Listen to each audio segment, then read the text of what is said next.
Ketika mencari tempat tinggal, entah itu rumah kontrakan, kos-kosan, ataupun mau beli rumah sekalipun, banyak orang yang menyebut dengan istilah seperti mencari jodoh. Selain menyesuaikan keuangan, fasilitas, dan akses jalan, ternyata asal-usul tempat harus kita selidiki juga. Nah, di segmen kali ini, saya akan membagikan cerita horor kontrakan pocong yang ada di sudut Sleman, Yogyakarta. Yang penasaran sini kumpul, yang takut skip aja.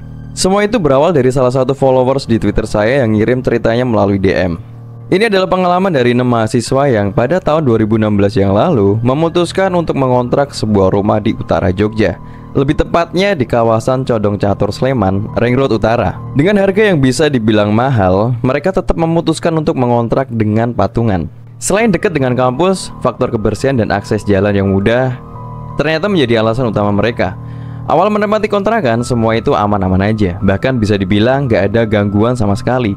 Namun selang beberapa minggu kemudian, lebih tepatnya ketika para mahasiswa ini lagi di dalam rumah, mereka itu sering mendapati seorang simbah-simbah lagi duduk di teras rumah sambil membawa sapu dan menghadap ke arah jalan ring road. Awalnya mereka pikir mungkin itu tetangga sekitar yang numpang duduk. Hingga di suatu malam nih, mereka baru aja pulang dari warung kopi. Warung itu nggak jauh dari rumah kontrakan. Setibanya di kontrakan, mereka memilih untuk sebat sebentar di teras rumah. Setelah habis sebatang, mereka memutuskan untuk masuk ke dalam kamar masing-masing. Dari 6 mahasiswa ini kita sebut aja namanya Faris, Aldi, Hasan, Roni, Krisna, dan Bayu. Kebetulan ya, si Faris ini masuk ke kamar paling akhir. Dan ketika dia lagi rebahan di kasur nih, tiba-tiba si Faris ini ngedengar ada suara orang yang lagi ngetuk pintu kamarnya. Tapi ketika si Faris ini buka pintu, di luar itu nggak ada orang sama sekali. Kamar teman-temannya itu juga udah ketutup semua. Ya udah, si Faris ini akhirnya kembali ke kasur. Tapi nggak lama kemudian, suara ketukan itu datang lagi. Tapi kali ini temponya lebih lambat. Nah, ngerasa ada yang nggak beres, si Faris ini mutusin buat bodo amat sambil ngelontarin kata-kata kayak gini. Rangurus, nek meh mlebu, buka ODW lawangi. Nggak ada jawaban dari luar. Tapi nggak lama kemudian muncul lagi tuh suara ketukannya. Dan kali ini temponya lebih cepet, sambil dibarengi suara cekikian anak kecil. Karena digangguin terus, Faris ini kesel. Dia ambil guling, terus berniat buat mukul siapa aja yang iseng. Tapi pas pintu kamarnya itu dibuka, di luar itu nggak ada orang, kosong, sepi. Belum menyerah juga, si Faris ini nyoba buat bangunin teman-temannya itu cuman buat mastiin kalau mereka itu bener-bener tidur. Dan setelah yakin kalau bukan mereka yang iseng, akhirnya si Faris ini balik lagi tuh ke kamarnya. Cepat-cepat merem sambil muter murotal Al-Quran dari YouTube. Nah, setelah teror ketukan, si Faris ini ngerasa udah aman nih, karena beberapa hari kemudian dia itu udah nggak lagi digangguin. Dan hampir setiap malam mereka itu kalau pulang ke kontrakan pasti di atas jam 12. Sampai kejadian-kejadian janggal mulai mereka berenam rasakan bergantian. Sore itu habis azar nih, setelah kuliah selesai, Faris, Aldi, sama Hasan mereka cenglu alias bonceng 3 naik motor balik ke kontrakan. Setibanya di kontrakan, mereka bertiga ini langsung masuk ke kamar masing-masing buat tidur. Karena mereka bertiga ini belum tidur seharian. Tiba-tiba ada yang teriak, "Kire!" Karena teriakan itu, si Faris ini jadi nggak bisa tidur. Terus gak lama muncul nih si Aldi masuk ke kamarnya si Faris sambil pakai celana kolor warna pink. Pas masuk kamarnya Faris, si Aldi ini langsung ngoceh, "Cuk, arep turu we diri seni." "Lah ngapa to, Des?" kata si Faris. Si Aldi ini langsung cerita kalau pas dia tidur ada mbak-mbak yang gelitikin kakinya Aldi. Awalnya si Faris ini nggak percaya dan bilang ke Aldi mungkin cuma ngimpi. Tapi si Aldi ini tetap cangkeman yang membuat si Faris itu jadi emosi. Terus si Faris ini bilang ke Aldi, "Ngopo toh jane kowe iki?" Nah, di situ si Aldi cerita lagi. Jadi pas Aldi ini tidur, awalnya Aldi itu ngira Faris sama Hasan yang iseng. Tapi ketika si Aldi ini mencoba untuk bodo amat, di situ malah makin menjadi. Si Aldi ini sempat misuh sambil ngingetin kalau jangan ganggu orang tidur. Tapi makin lama, gelitikan itu makin intens dengan diikuti suara tawa perempuan kayak kuntilanak. Si Faris yang mendengar cerita dari si Aldi itu langsung nimpalin kayak gini, "Kaya piye bentuke? Ayo ora?" Terus dijawab nih sama si Aldi. Rambutnya panjang, nutupin wajah, sekilas pucet cuk raine, tapi berdiri di pojokan kamar. Faris nimpalin lagi sambil merem ya. Katanya si mbahku, Cen bener kok. Kalau tidur habis asar itu selain mengakibatkan linglung, bisa berpotensi digangguin demit. Apalagi kontrakan ini kan angker. Kejadian yang dialami Aldi ini mulai bikin seluruh penghuni kontrakan makin ketakutan. Mulai dari ketukan pintu kamar, jendela, dan bahkan kejadian itu makin lama makin intens berlanjut. Seperti malam-malam biasanya, mereka berenam ini menghabiskan malam di warung kopi belakang Pakuwon Mall. Dan kebetulan mereka berenam itu ketemu sama teman kampusnya yang suka banget sama dunia klinik. Slamet namanya. Dia itu terkenal menjinakkan demit dan menjadi garda depan kalau ada acara-acara luar kampus dengan potensi kesurupan. Setelah mendengar cerita dari Faris dan teman-temannya, akhirnya si Slamet itu mau nginep di kontrakan mereka. Ya sudah, aku tak bubuk di kontrakanmu aja wis malam ini, kata si Slamet. Sekitar jam 11 malam nih, mereka pulang tuh ke kontrakan. Setibanya di kontrakan, si Slamet ini mulai berkeliling rumah. Setelah itu dia masuk ke kamarnya si Faris dan bilang mau tidur di kamarnya. Mereka berenam nih sempat mikir, entah si Slamet ini beneran mau tidur atau mau menjalankan ritual. Mereka berenam ini bodo amat, yang penting aman. Sekitar pukul 3 dini hari, Slamet bangunin si Faris nih. Dengan muka pucat, si Slamet bilang, "Riz, sorry, nek iki aku gak kuat, aku pulang aja." Tanpa menunggu jawaban si Faris, si Slamet ini langsung keluar dan pulang. Faris yang terlanjur bangun makin khawatir tuh, mikirin apa yang bakal terjadi malam berikutnya. Karena penasaran apa yang sebenarnya terjadi pada si Slamet, akhirnya Faris dan Hasan pagi itu nemuin si Slamet. Setelah ketemu nih, si Slamet itu jelasin ke mereka berdua kalau kontrakan mereka itu sarangnya demit. Jadi Slamet gak kuat dikeroyok. Selain itu, di situ Slamet juga jelasin ke Faris dan Hasan kalau di teras rumah mereka itu ada anak kecil yang suka usil.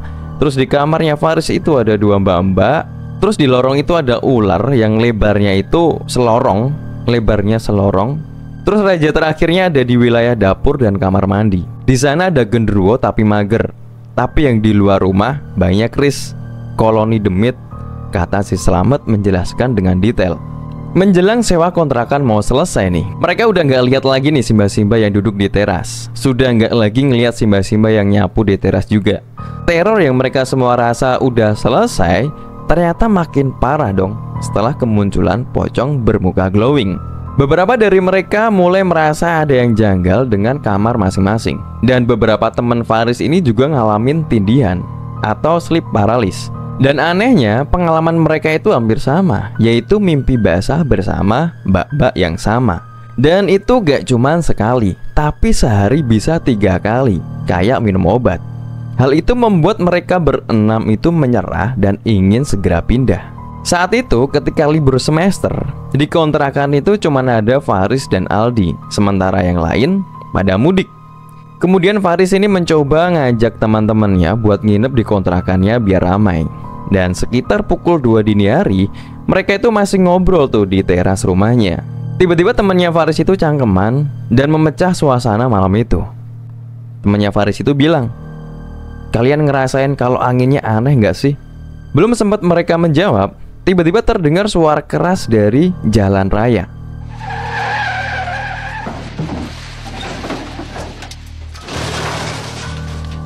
Persis di depan kontrakan nih, ada kecelakaan. Waktu itu ya, di tahun itu, ada Honda Civic warna abu-abu terbalik di jalur lambat Ring Road Utara. Kalau kalian masih ingat. Mereka pun bergegas menuju lokasi untuk mengamati. Nah setelah itu, mereka balik tuh ke kontrakan, berniat untuk tidur. Faris masuk tuh ke dalam kamar, nutup pintu, matiin lampu, terus siap-siap mau tidur. Belum sempat merem nih, si Faris itu tiba-tiba ngedengar ada suara ketukan pintu muncul lagi. Dan kali ini diketuk dengan tempo lambat. Gak peduli setan, si Faris masih bodo amat. Dan beberapa saat kemudian, yang awalnya pintu, kini berpindah ke jendela kamar. Suara itu seperti ada yang mencoba buat buka paksa. Ceklek, ceklek, ceklek. Si Faris ketakutan. Dia cuman bisa duduk di pojokan kamar sambil nutup wajahnya. Dan gak lama kemudian azan subuh berkumandang. Si Faris baru bisa tidur tuh karena suara gangguannya itu udah hilang. Pagi itu, salah satu temannya Faris yang bisa dibilang rajin beribadah datang tuh ke kontrakan. Menjelang maghrib, Faris cerita nih tentang kejadian-kejadian aneh di kontrakannya. Terus temannya Faris itu, namanya Kosim, itu jawab, "Makane ramaksiat wae cuk, sholat sih bener ngaji." Setelah itu si Kosim ini izin buat sholat maghrib di salah satu kamar. Dan gak lama kemudian, tiba-tiba dari dalam kamar tempat si Kosim sholat ada suara teriakan, "Allahu Akbar, Astagfirullahaladzim." Faris dan teman-temannya yang lagi duduk santai pada kaget tuh. Dan gak lama si Kosim ini keluar kamar sambil lari dan teriak, "Pocong Riz, ada pocong di kamar temenmu, wajahnya rusak, astagfirullah." Setelah agak tenang, Kosim langsung cerita. Awalnya nggak ada yang aneh, tapi setelah baca niat sholat dan mau takbir nih, tiba-tiba si Kosim itu nggak sengaja ngeliat ke arah jendela. Dan di sana, awalnya samar-samar, dia itu ngeliat ada pocong yang matanya itu nyala merah. Semua orang yang ada di situ pada ketakutan. Setelah mendengar cerita dari si Kosim, si Faris mikir, lama-lama mereka satu persatu mulai nunjukin pesonanya. Dan karena ketakutan itu, akhirnya mereka bergegas meninggalkan kontrakan untuk pergi ke warung kopi biasanya. Nah, sedang asik cerita nih, tiba-tiba HP-nya si Faris itu bunyi. Ada notif dari si Hasan. Dia ngirim pesan kayak gini, "Kalian habis ngapain woi? Kok banyak cairan merah berceceran di lantai?" Tanpa basa-basi, si Faris ini langsung nyuruh si Hasan buat nyusul ke warung biasanya. Dan gak lama kemudian si Hasan sampai. Dengan wajah tegang, dia bilang gini, "Kok sampai ada sirup merah banyak banget? Kalian habis ngapain lo?" Di situ si Faris langsung menceritakan teror yang dialami oleh Kosim. Sambil menunjukkan gambar dari HP, si Hasan ini menceritakan tentang apa yang dia lihat begitu tiba di kontrakan. Jadi si Hasan ini ngelihat ada bangkai burung yang tercabik-cabik di dapur. Dan ketika masuk kontrakan, dia itu nyium bau anyir, bau yang katanya itu tercium di semua sudut rumah. Selain bercak sirup merah, si Hasan ini juga ngelihat ada ceceran sirup merah yang diseret sepanjang lorong kamar mereka. Faris nebak, apakah itu ulah kucing yang makan burung? Kalau iya, kenapa bisa masuk rumah dengan pintu terkunci? Atau sirup merah itu dari pocong tadi? "Ah, mumet," kata si Faris. Malam itu mereka beneran gak berani balik kontrakan. Mereka berniat nunggu sampai subuh. Tapi karena warung kopinya tutup jam 3, mau gak mau mereka harus balik ke kontrakan. Akhirnya mereka sampai di kontrakan. Tapi baru masuk ruang tamu nih, tiba-tiba listrik padam. Dan anehnya, itu cuma di kontrakan mereka. Si Faris bilang, kalau kalian nebak tokennya habis, itu salah besar. Karena listrik di kontrakan itu modelnya pasca bayar. Mereka ngira kalau ini cuman jeglek. Intinya mereka mikir positif dan rasional. Sampai mereka semua itu baru sadar kalau letak MCB listrik kontrakan itu berada di mana pocong tadi menampakkan diri. Mau gak mau, mereka semua berkumpul dan menyalakan rame-rame. Akhirnya listrik menyala. Dan setelah beberapa minggu kemudian, akhirnya mereka memutuskan untuk pindah kontrakan di daerah Seturan. Dan kontrakan yang baru ini ternyata nggak jauh beda dengan kontrakan pocong. Kalau ini rame, saya akan lanjut di kontrakan Seturan.